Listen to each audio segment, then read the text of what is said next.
Le Real Madrid est qualifié pour les demi-finales de la Ligue des Champions. Les amis, bonsoir. J'espère que vous allez bien. Moi, je vais super.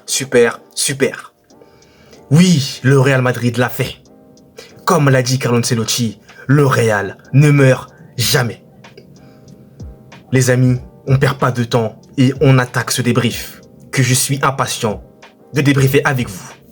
Déjà, première chose à dire, j'ai beaucoup aimé l'entame de match du Real Madrid. Puisque cette belle entame de match va déboucher sur un premier but inscrit enfin par le Real Madrid qui ouvre le score. C'est très rare, mais il faut le souligner. Au départ, une action construite merveilleusement bien avec Dani Carvajal en premier passeur pour Jude Bellingham qui nous fait un contrôle orienté venu de l'espace. Je ne sais pas d'où. Dites-le moi vous, mais moi je ne sais pas. Qui ensuite transmet à Valverde. Valverde transmet à Vinicius qui fait la passe décisive en direction de Rodrigo qui inscrit encore une fois une réalisation contre Manchester City. Décidément, il adore jouer contre Manchester City. C'est incroyable. Par la suite, le scénario est idéal, est idyllique, mais va peu à peu s'assombrir.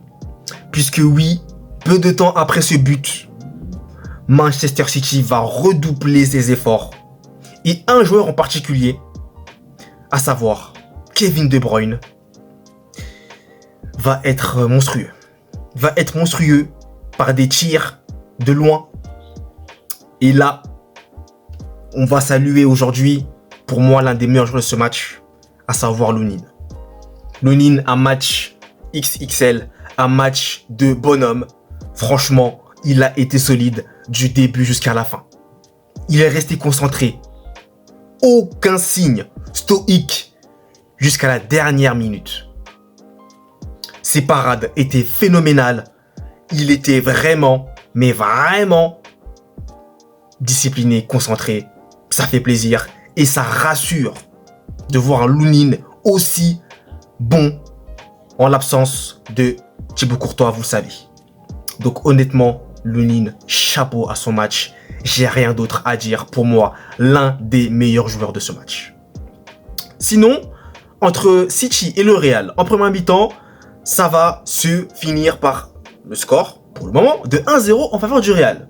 Donc malgré l'intensité émise par les joueurs de Pep Guardiola, ils n'arriveront pas à trouver la faille.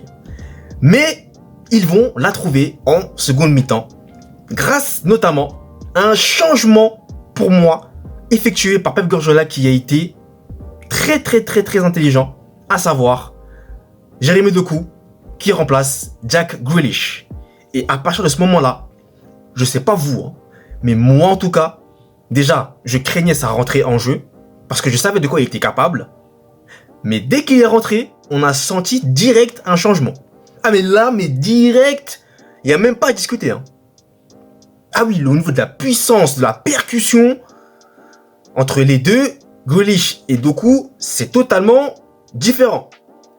On a senti l'impact qu'a eu Jérémy Doku, et c'est notamment lui qui va amener le but de l'égalisation, grâce notamment à une ultime percussion. Il centre, Rudiger renvoie malencontreusement le ballon dans les pieds de Kevin De Bruyne qui était là au bon moment comme d'habitude et qui ajuste parfaitement Lunin, barre rentrante et City revient dans la rencontre.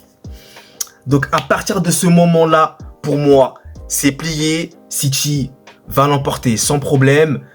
Et j'étais déjà en train de me dire que le Real Madrid, le parcours s'arrête là. Hein.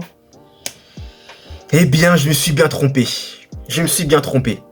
Mais, Kevin De Bruyne a loupé une énorme opportunité.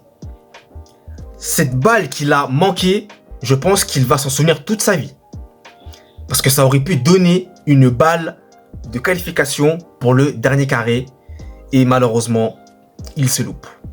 Ensuite, eh bien, City va continuer à mettre la pression, mais ils ne vont pas parvenir à faire rompre le bloc très bas du Real et ça va finir en prolongation.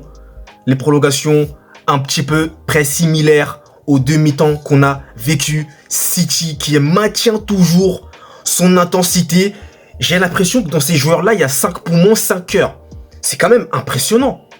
Non mais entre vous et moi, soyons sérieux. C'est énormissime. Ils arrivent à maintenir un rythme aussi élevé. Franchement, j'applaudis cette équipe. Hein. Et surtout, le Real qui tient. Le Real qui tient. Camavinga, très bon, qui parvient, cette fois-ci, à ne laisser aucun espace. Mais c'est tous les jours que nous laissons aucun espace. Et ça, c'était super. Rudiger, d'ailleurs, qui manque une énorme occasion en prolongation. Mais c'est pas grave, puisqu'on va aller au tir au but. Et c'est là que Monsieur Rudiger va se reprendre. Puisque c'est lui qui va inscrire le but de la qualification pour le Real. Mais avant lui, Modric rate son péno malheureusement. Mais c'est pas grave. Bellingham se loupe pas. Vasquez se loupe pas.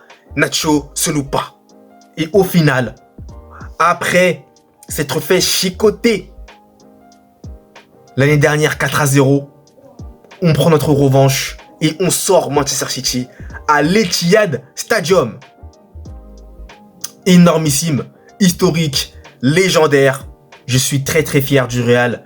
Même si oui, on a joué en bloc bas, mais face à une équipe comme Manchester City, que voulez-vous faire d'autre que cela? C'était le risque et le risque à payer. Et le Real va donc disputer sa 12e demi-finale en 14 ans de mémoire. C'est un record. Sa compétition, ça bouge pas. Et voilà, City qui sort. Ils ont tout donné, donc que dire de plus? Ils ont été par moments chirurgicaux. Donc écoutez, ça n'a malheureusement pas payé. Mais en tout cas, le Real ne meurt jamais. Comme le disait Ancelotti, c'est vraiment réel. Et je suis très content du match de chacun des joueurs du Real Madrid. Mis à part peut-être Nacho, où j'étais un petit peu mitigé. Mais il a quand même fait son match. Et puis Militao est rentré aussi après. Brahim Diaz est rentré aussi après. Donc voilà, ça a été. Franchement, ça a payé. Et au final, on a pris notre revanche. Et on va tout faire pour aller remporter cette Champions League, je l'espère. Les amis, merci à vous d'avoir suivi cette vidéo. Et nous, on se retrouve très vite pour de nouvelles vidéos. Allez, peace!